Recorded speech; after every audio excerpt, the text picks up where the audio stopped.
So why are we here today? We heard the news from HPD that thousands of sexual assault cases had not been investigated for years and years. We hope that you share in our frustration and outrage. I want you to know that I have been in personal communication with Chief Finner, and he has assured me, and I will quote him here, that we will do whatever is necessary to regain the trust and respect of your organization, and most importantly, the survivors.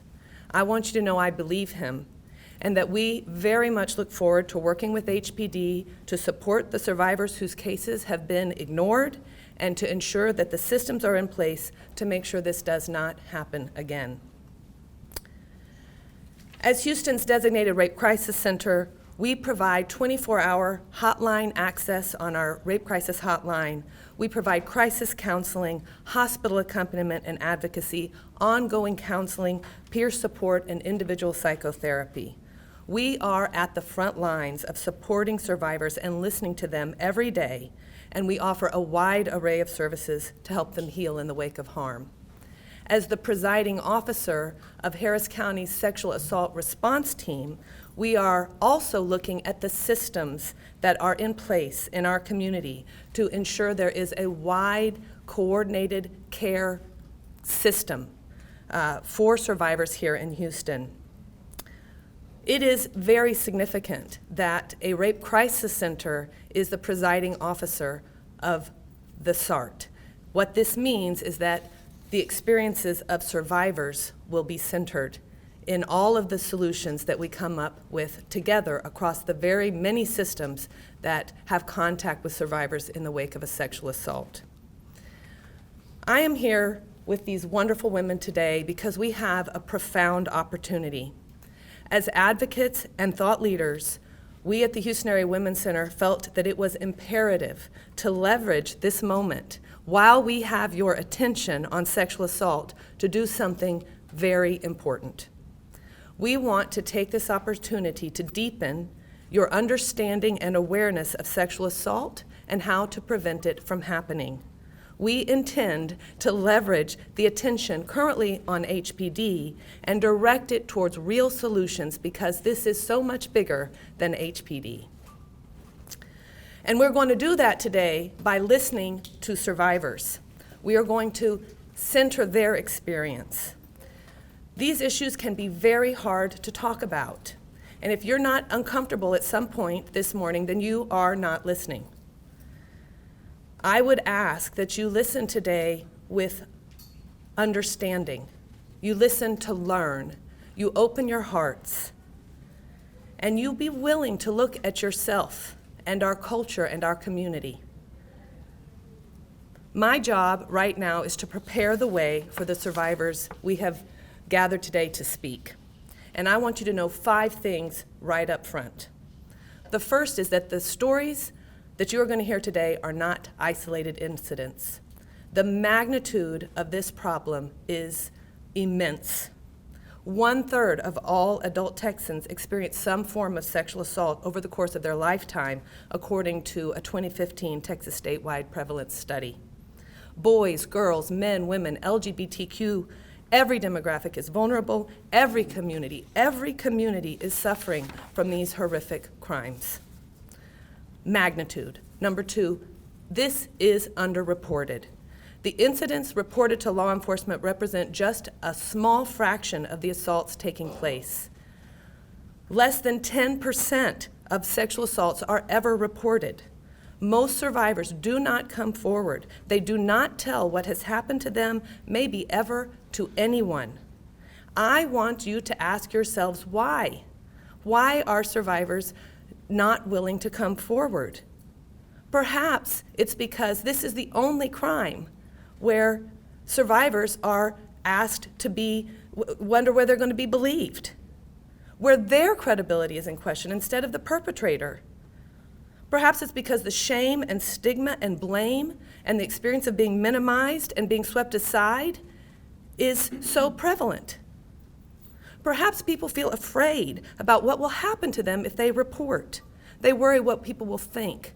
They are tired of not knowing they will be believed. I share this because this means there are people in your life who you know and love who have experienced sexual assault and have never told you. I want to drive home today the honor that we are experiencing by having survivors who are willing to tell their story, to be vulnerable, and to speak into a culture that has told them they're the problem, not the person who committed the crime against them. 3, most sexual assaults are perpetrated by someone the survivor knows. 8 out of 10 by some estimates. The systems that we have put in place to support survivors often assume that it's a stranger who's committed that assault. This is a problem. What in fact is happening most of the time is that someone that somebody knows has gained access to them, has manipulated their trust, leveraged their vulnerabilities, coerced and forced them to comply with threats, intimidation, physical force. The perpetrators are stepdads, granddads, uncles, family members, friends, acquaintances, neighbors, teachers, pastors, coaches, bosses, even intimate partners. That's who's committing sexual assault. 75% of our domestic violence clients who come to us for support report that they have been assaulted by their partner. The relational ecosystem that somebody is embedded in is totally disrupted when they come forward, most of the time, because as I said, most of the time, you know your perpetrator. The very system that people turn to rely on support will be forever changed once a survivor comes forward. That is so hard to do. And it's why we cannot only discuss reported sexual assaults if we want to get at the root of this problem. The 4th thing I want you to know is that sexual assault is traumatic and healing is possible. HAWC has been working with survivors for 46 years, and make no mistake, these experiences are deeply traumatizing. When your space, your body, your personhood has been violated, it impacts your sense of self, your ability to trust, your capacity for intimacy, your faith in God and humanity. There may or may not be obvious physical injury, but the damage has been done. To compound that trauma of assault, all too often survivors are met with disbelief, which further compounds their experience of alienation and self-recrimination. Even as I belabor the trauma, I want you to know healing is possible. We see it every day. For some, that healing journey involves telling their story. And this morning, I want to applaud you for being available to support the healing of the voices you will hear today. The last thing I want you to know, number 5, solutions are available. I am most proud of HAWC for our ability over the decades to listen to survivors day after day and to discern through their stories the cultural, economic, political, and emotional barriers that are preventing them from full restoration and that have contributed to them being assaulted in the first place. Our practice is to identify those areas, validate them with those we serve, and then get busy advocating for the changes that we know now with clear conviction and evidence are needed. I want you to listen when HAWC and our survivors tell you what people need to heal and thrive. I want you to pay attention to what we say about how to prevent sexual assault. Please know, sound bites are not solutions. A soundbite like we are going to get rapists off the streets is not a solution to sexual assault. I want you to hear me when I say that this is a public health crisis and it demands a public health intervention. When I tell you that we are seeing an alarming rise in rape-related pregnancies now that survivors of rape and incest can no longer access the full scope of reproductive health care, I want you to hear me.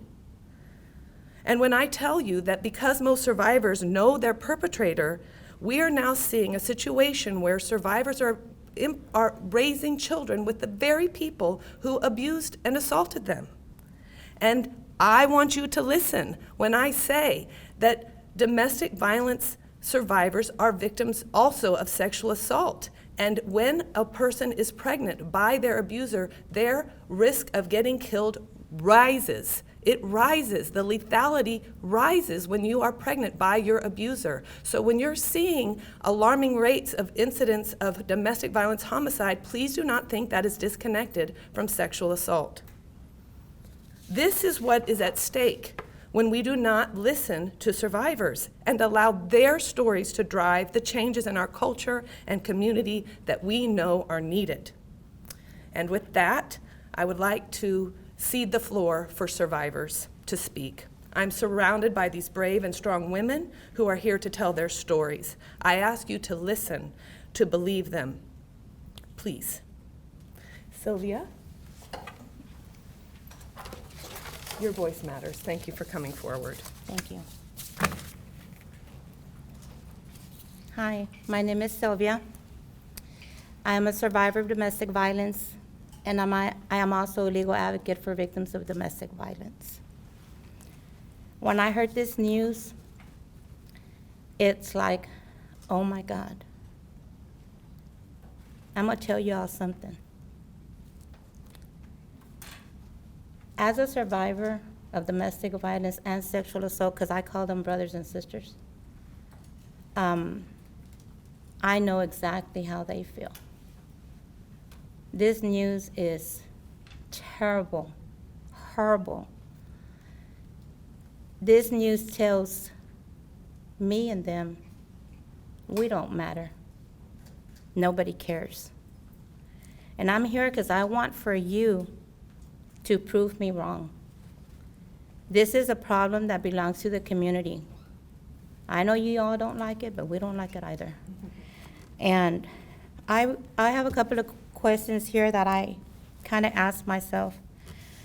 And I'll apologize ahead, which I know I don't have to, but I am in case, because this does take me to many places. It takes me to places, me as one being a survivor, me advocating for survivors and understanding. But as a survivor, my voice matters. And the reason that it matters is because I want to tell the other survivors out there, I believe you. If no one else does, I believe you, because I've been there. And I want to tell you, survivors, you matter, and you're not alone. No matter that we feel like we're alone, but you're not alone. There's agencies like this behind me. When I was raped, Sonia from Houston Women Area Center went to the emergency room, brought me a little basket. I don't know why I never forget the basket. They had little cookies and stuff. But just make me feel so good that there was somebody there to support me and believe me, because our culture, especially my Hispanic naive culture, teaches us that, nothing happened. Be quiet, and I'm not gonna be quiet. I'm here to talk about my experience only for educational purposes, because our legal system, seriously, come on, stop getting a paycheck. You need to get it together. It's a puzzle, and if one little piece is missing out of that puzzle, being the reporting agencies where we report, ADAs, judges. My case was from Judge Helms. He just threw it out. Do your homework, you'll find out who that judge was. I want to support survivors. I want people to support survivors by encouraging them to get help. Help is very important. It is very important. It's what got me here to where I can be brave enough to come and stand in front of all of you. And I know for a fact that I will be getting, through the media, the haters that are going to talk about me. Why did I go up there and say that? Shame on me. Who would want to rape you? Believe me, I've been there. It's all right. I'll pray for them. And you can show your support by encouraging them to get help. understanding, educating yourself, how can you help them?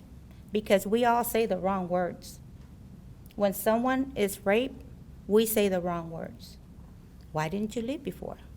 Why did you get raped? Why didn't you report it before? Did you tell anyone? Of course we did. Of course we did. But guess what? Nobody listened. That's why we're here. And my bullet points that I have for y'all is that I'm very disappointed. I am so disappointed. This just makes this makes my job so much harder. Because when a survivor tells me, because I go to court with them, Sylvia, what happened? Why am I not gonna go to court? What do I tell them? What do I say? It makes it difficult. And so now I have a whole other job of, okay, let's see what we can do. So once again, the resources are there. Please encourage anyone that you know to come out and get help. Because I honestly never knew that my mess and everything my parents taught me and grandparents and generations before me, it was going to be a blessing. Because I made sure that for me and my daughters and my grandchildren and every generation to come, they can come tell me no matter what. And believe me, I will get out there and help them. So that's my message. And really it's to the survivors. You're not alone. Keep fighting. We're in this together.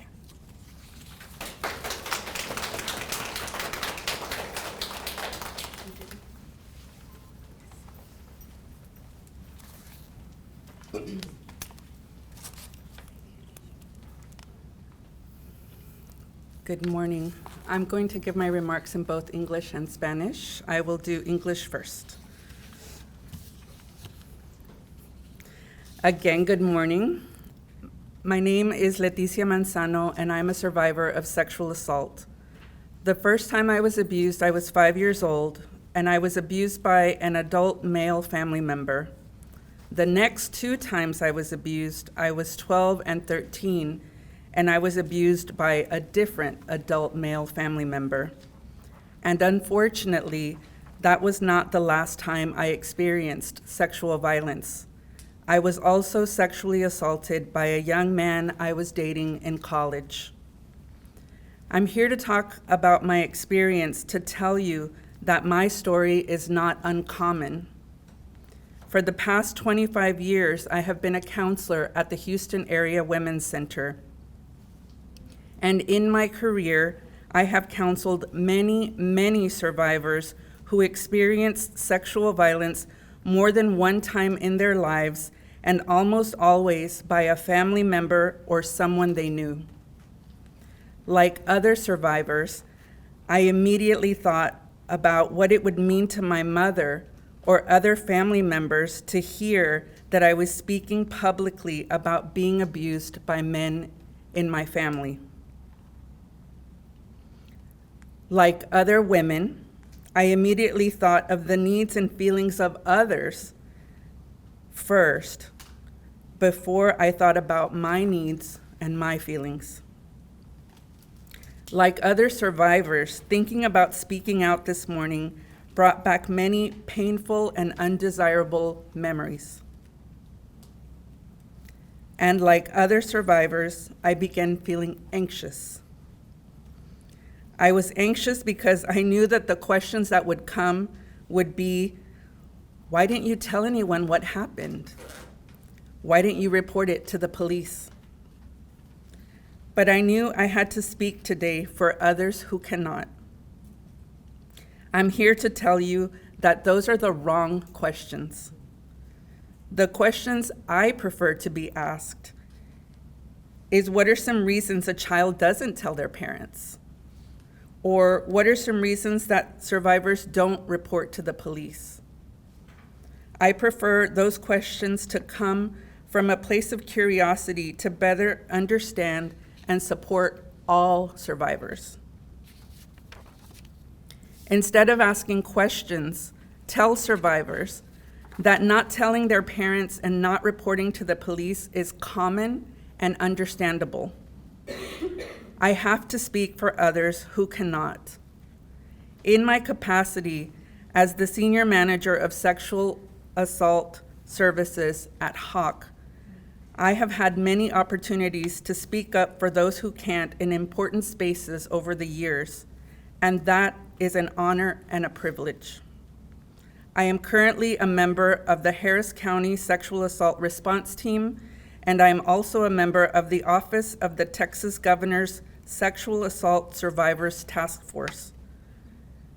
I'm a member of these so that I can bring my experience as a survivor and as an advocate in this movement to give a voice to those who cannot be there. Lastly, I'm here to tell you that I want everyone to support survivors by believing them, not judging them, not blaming them, and supporting them by asking them what they need, and by working tirelessly until all their needs are met. That is a part of why we are here today. We want survivors' voices at the center of important conversations that will impact how they are seen and how they are treated. I am here because I am a survivor and my voice matters.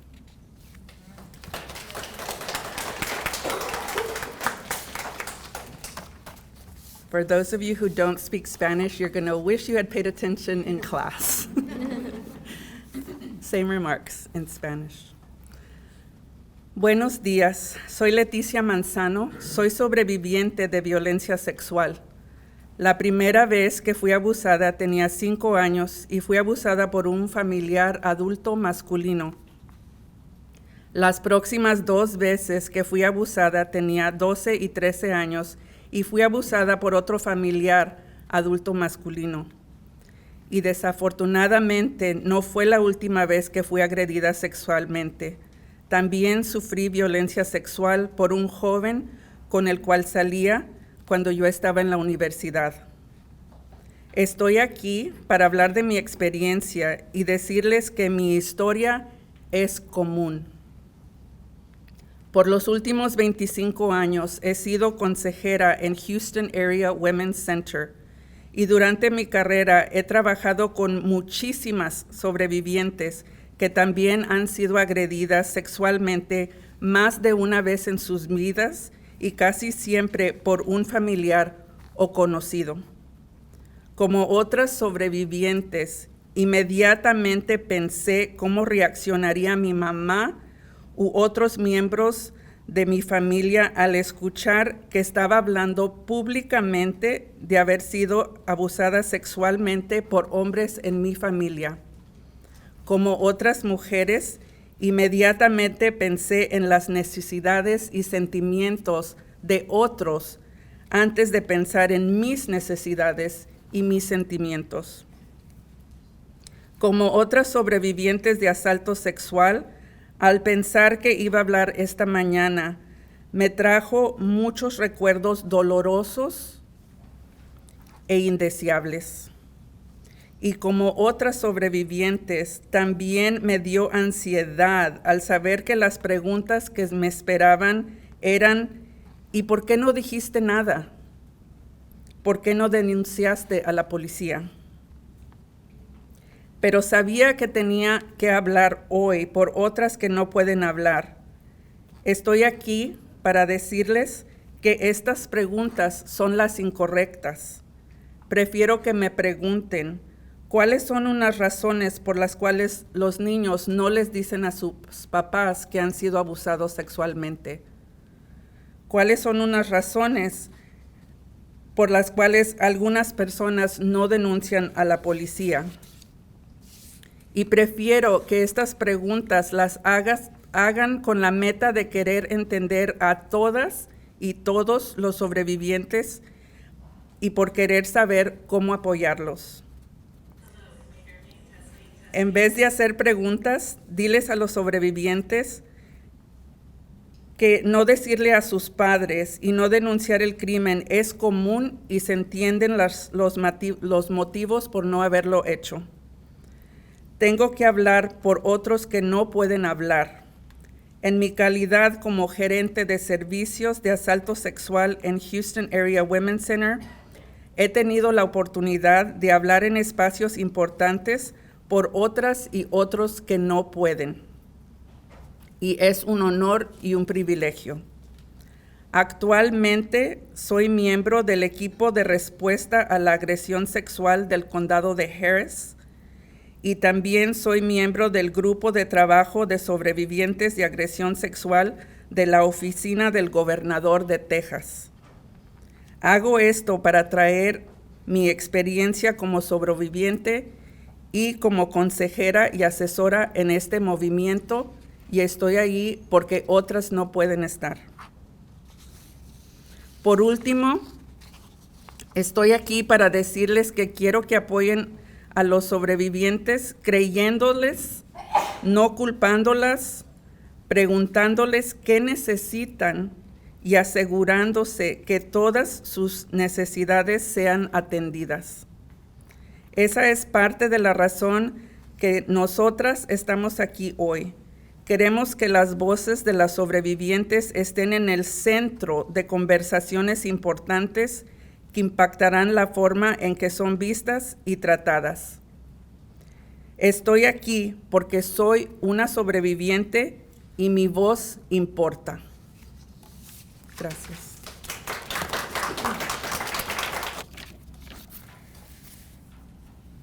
En el 2020, la vida me dio una lección muy valiosa. El mundo se había detenido. Las cosas que me habían mantenido ocupada se habían vuelto inaccesibles. Por muchos años me había hecho todo lo posible por negar y afrontar el abuso sexual del que había sido víctima. Mi abuso sexual ocurrió en el vínculo familiar. Y desgraciadamente, para mí aceptar mi abuso involucraba aceptar que personas que se supone que deberían de ser responsables por mi seguridad me habían lastimado. También significaba reconocer que las personas a las que yo me acerqué a pedir apoyo decidieron silenciar mi voz, decidieron hacerme creer que causaría problemas familiares, que nadie me iba a creer. Antes no lo sabía, pero la violencia sexual se puede presentar de diferentes formas. Independientemente del acto de en sí violentar a una persona, existe la revictimización. La revictimización funciona a través de culpar a la víctima de su propio abuso. Es el desvalidar la experiencia, cuestionar a la víctima en vez de cuestionar al agresor.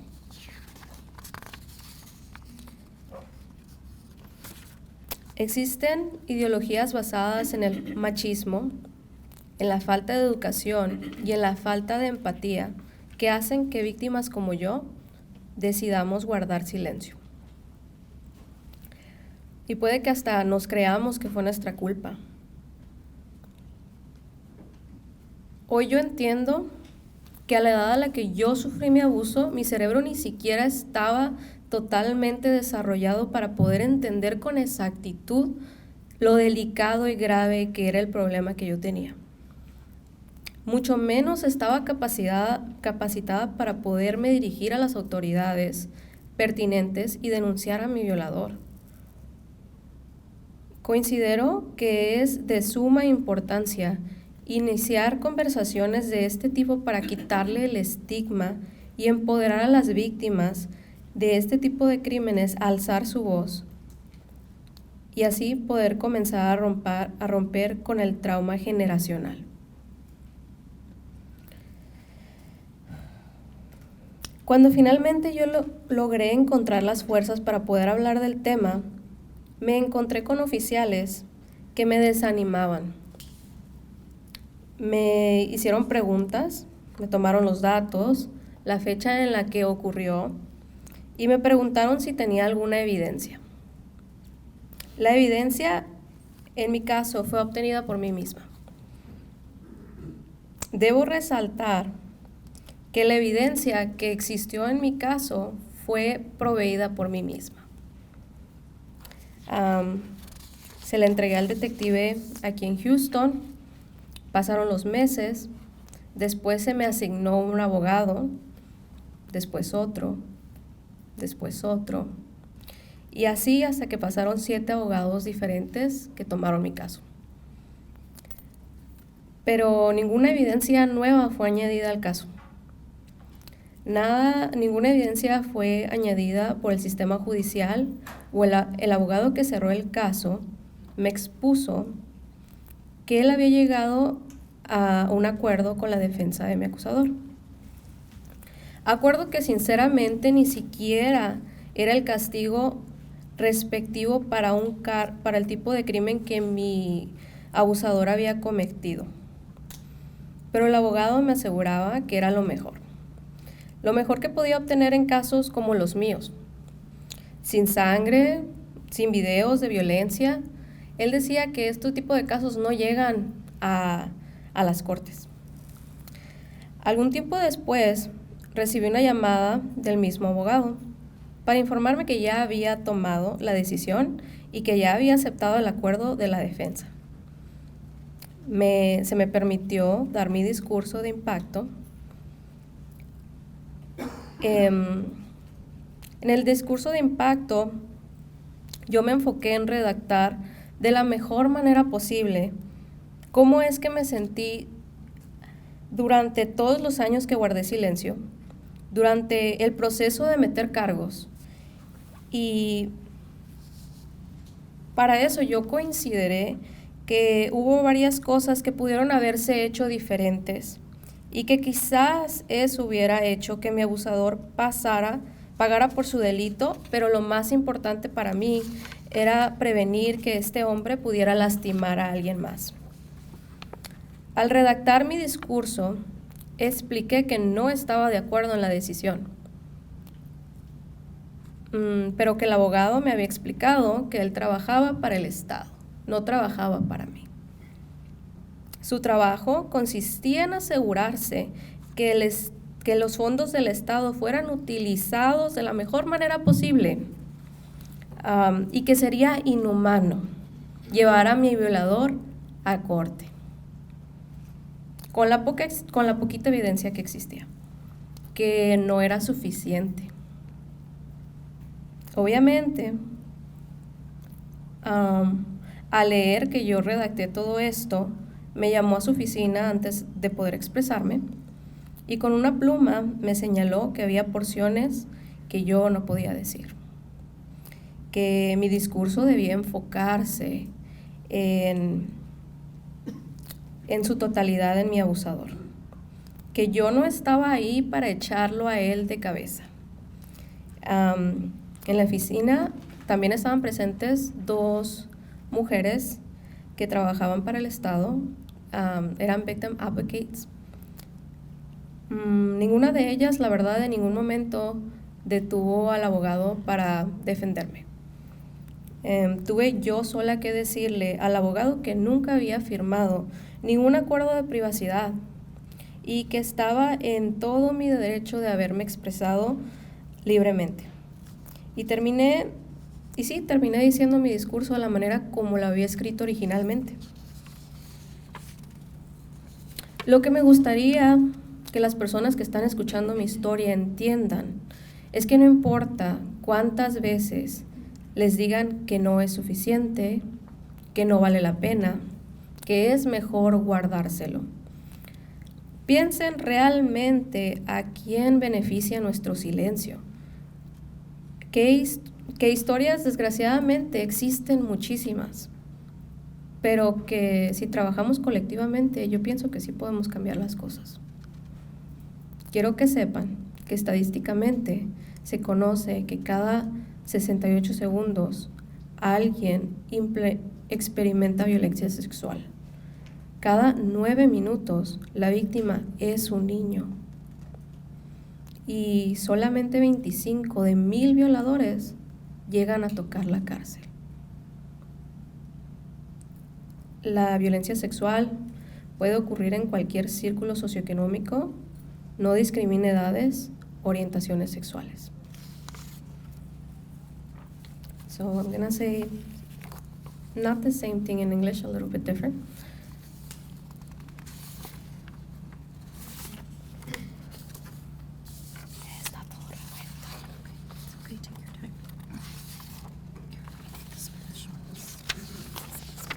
Yeah, but it's mixed up.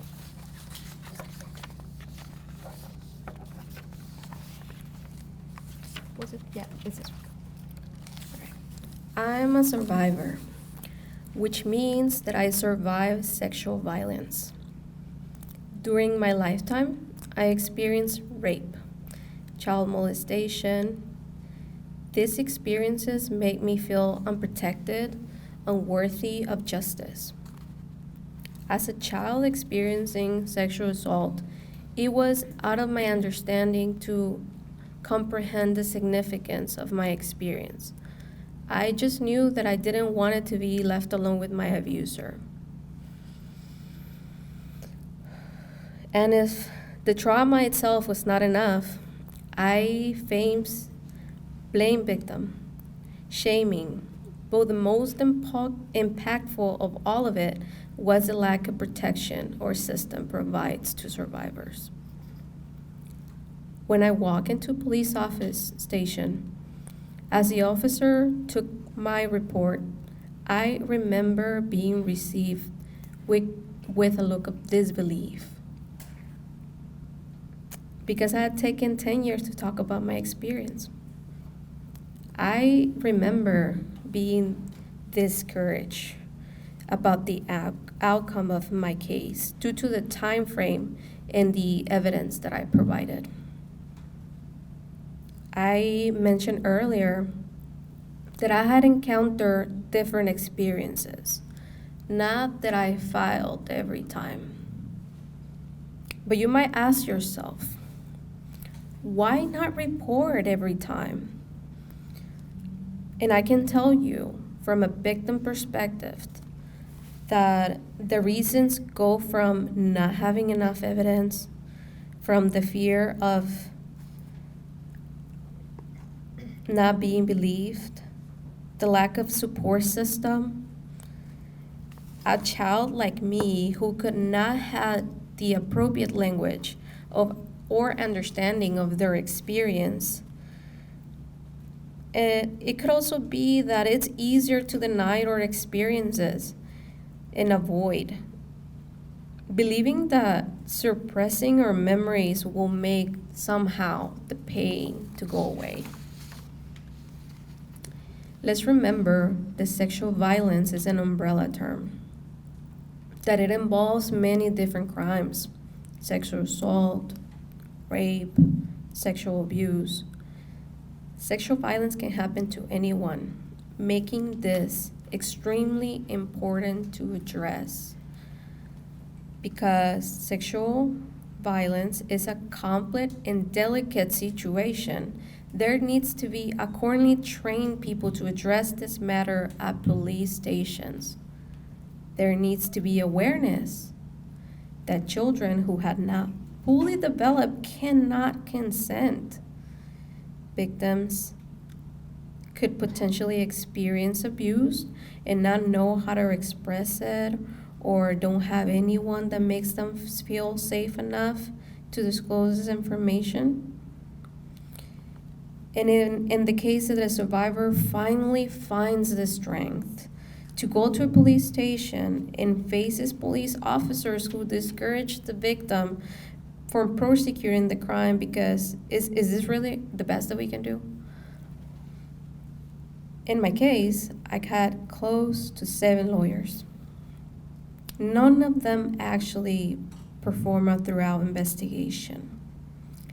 The last lawyer even told me that it would have been inhumane and unethical to bring my abuser to court because the evidence was just not enough, which was literally a self-confession audio. It was literally my abuser admitting that he did it. It was, and that it was his duty to protect the funds the state had for cases of more severity.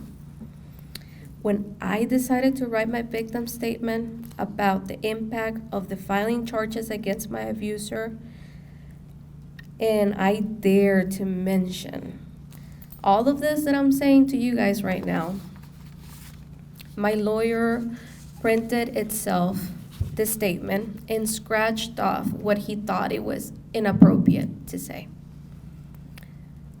He said, "You're not here to throw me under the bus." But it all had an impact of how I perceived the system treated victims of sexual assault. And yes, I mentioned my original statement on court in a settlement that I never agreed on, and that honestly is a slap on the wrist of my abuser. But today, I am here to share all of this with you, because even if the system failed me, even if I did not receive the justice I already won, I already got my voice back, and I don't longer let anyone dictate my worth. I no longer hold what ifs. And I am here to tell all the victims out there who might feel alone and scared to talk about your experience that there is a place where you can call, and there will be somebody at the end of the line ready to listen. That was HAWC for me. Statistics call that somebody gets assaulted every 68 seconds. Every 9 minutes, that victim is a child. And only 25 out of 1,000 perpetrators ever face jail time.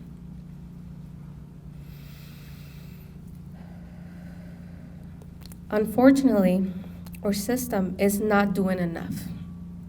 The authorities are not trained to attend the needs the victims have.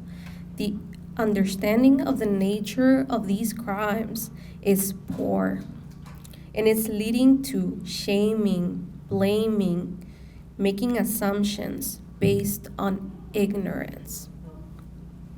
I hope this message is helpful and makes victims feel less alone in this journey, and it inspires people to make changes because it's really needed. Thank you.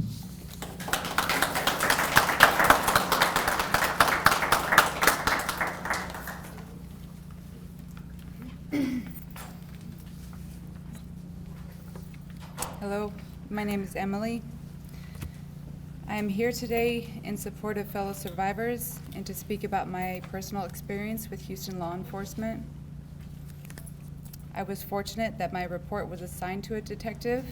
In my case, as I presented evidence throughout the investigation, I was met with silence, casual indifference, annoyed behavior, and on one occasion, actual disgust. The detective assigned to my case ignored all of the 5 emails I sent to her over the course of 3 months.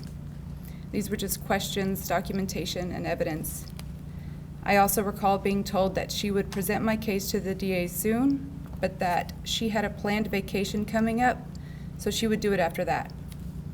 Despite video recording, him bragging about what he did, bloody clothes, clothes with DNA, text messages, and thorough documentation, she told me that based on all this, the DA declined to press charges because it would be too difficult to prosecute. Further, when she called to tell me this devastating news, she was extremely flippant to the point of what it sounded like laughter. And it was again made clear to me that it was only my word against his, and I was considered the liar. I was blamed.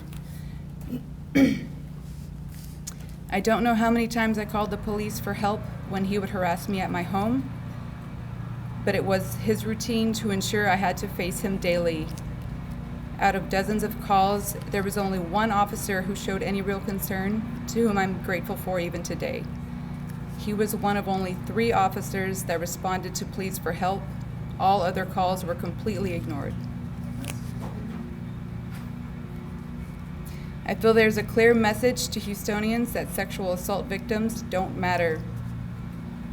To quote Chief Finner, "These crimes are some of the most traumatic for victims and their families. I can attest to the truth of that.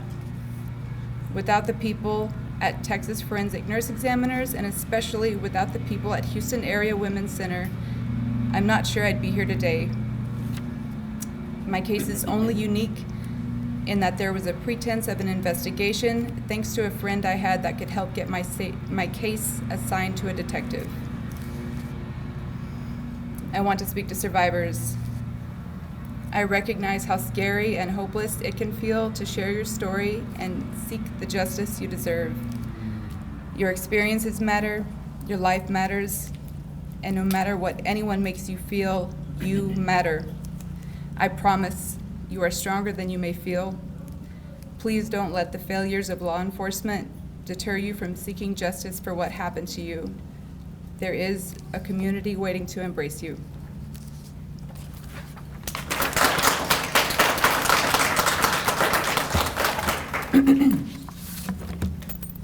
Good morning. My name is Sonia Corrales, and I'm the Deputy CEO at the Houston Area Women's Center. And I want to start just by acknowledging all of these survivors back here, but I really want to thank Sylvia, Ana, Emily, and Leticia for your courage, for using your voice to speak out and advocate for change and the silence that surrounds sexual assault. By lending your voice today, you help end the false sense of shame that survivors often carry. Your voice lets survivors know that they are not alone, that help is available, and they can heal. Thank you for facilitating that today. I also want to acknowledge that it is okay that not all survivors make the decision to speak out publicly. And we want them to know that they too are courageous. Their emotional and physical safety are the most important. You heard a lot about what sexual assault is, and I want to frame it a little bit differently. Sexual violence is a choice where the person who assaults decides to assert their interest over another person's right to safety and security of their own body. Illegally exerts power and control over another person and violates an individual's sense of self with life-changing consequences. Those are things that we heard today. Sexual assault, as you heard today as well, takes many forms. You heard sexual harassment, unwanted touching, sex trafficking is another form, sexual abuse, teen abuse, intimate partner sexual assault, and any other sexual contact that is unconsensual or not consensual. An essential element to understanding sexual assault is recognizing that it's an act of violence, that it is not an act of sex. And that's a misconception that we must dispel. Now, you've been invited today to listen to survivors share their unique experiences about sexual violence. And we want you to know how privileged you are to be here. You are getting a peek at what the Houston Area Women's Center does every single day. For every survivor, adult, and child who comes for us for help, we provide a safe and supportive environment where they can share their stories of survival, their fears, and their frustrations. HAWC has been supporting and advocating on behalf of survivors for more than 46 years. We offer a 24-hour hotline, chat, hospital accompaniment, law enforcement accompaniment, counseling, housing, and legal advocacy. Sexual assault or sexual violence has both immediate and long-term consequences, including depression, anxiety, and feelings of self-blame. Every person has their own unique way of responding to this crime. Our job at the Houston Area Women's Center is to help survivors understand changes in their behavior and then supporting them in their healing journey. It is also our job to work with our community partners as they learn to understand survivor behavior as well and their perceptions. So when a survivor goes and seeks help, that they understand that the reaction that they're seeing is trauma and not question their credibility. In closing, we want you to know that we stand with survivors of sexual assault. Survivors decide to speak out because they are tired of the social stigma and shame,